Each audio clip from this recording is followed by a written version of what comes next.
It's a new concept, new idea, very, very new for Papua New Guinea. A lot of people are still trying to come to grasp with the term green finance or inclusive green finance.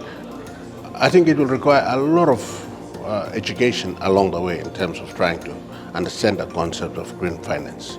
Basically, when you look at green finance, you look at financing the disaster-affected areas or climate-affected areas, or to look at climate-resilient projects. Green financing is purposely for the recipient or the potential applicant for the purpose of sustainable development in achieving the overall goal of carbon emission reduction and greenhouse gas effect and all those issues that we are encountering during the development of our various industry. So it's actually a new concept and a new name in the country as well. But when you talk about green finance, obviously it relates to environment, climate change, wastage, and the environment that we're in. So when you talk about green finance, it's about financing those entrepreneurs who are in the green space.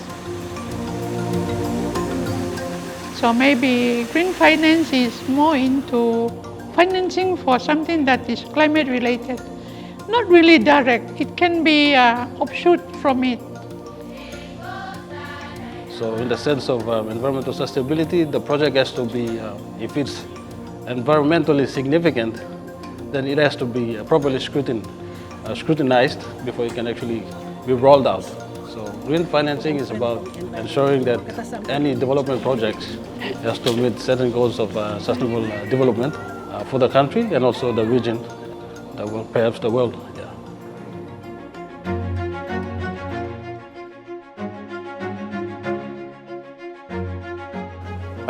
Central banks, not only in PNG, everywhere in the world, will have a bigger role to play in terms of regulation of the financial institutions and where they can include inclusive green finance.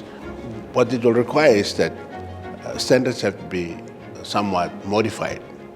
The projects might, leading to inclusive green finance areas might not be bankable.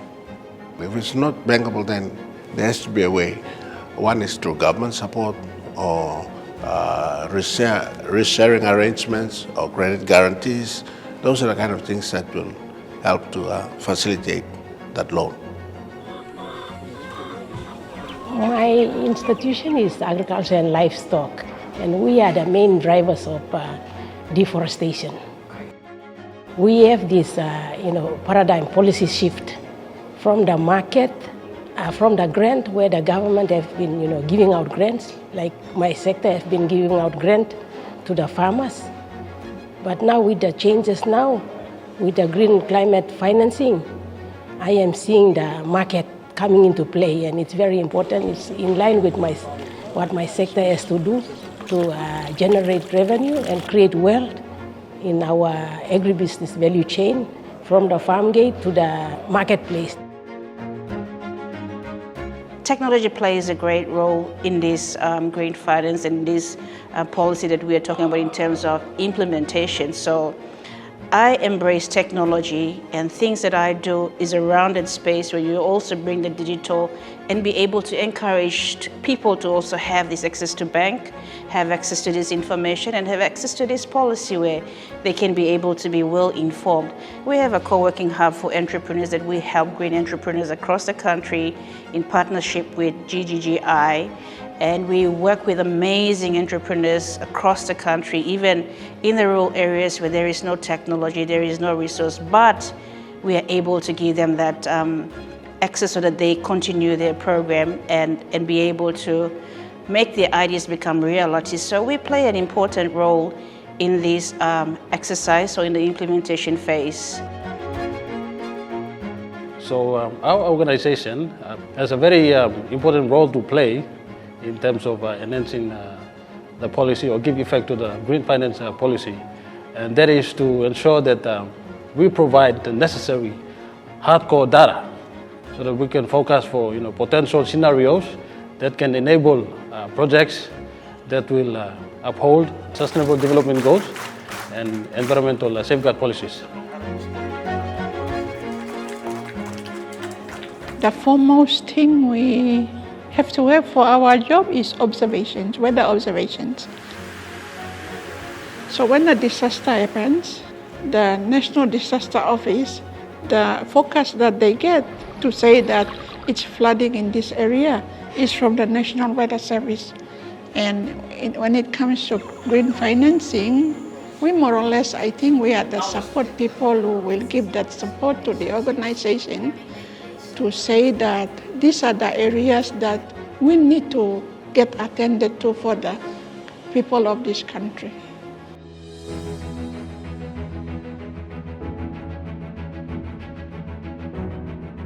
Looking at climate change itself and building in climate resilient projects, and that's quite significant because things like solar or hydropower plants, those are the things that have a long-term contribution towards climate resilience.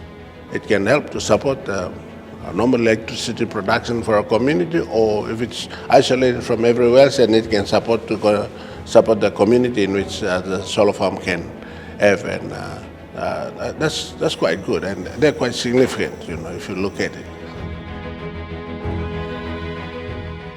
It can really, maximize the profit that my farmers will gain out from their farms. Because currently, with all these issues with climate change, it's really affecting them.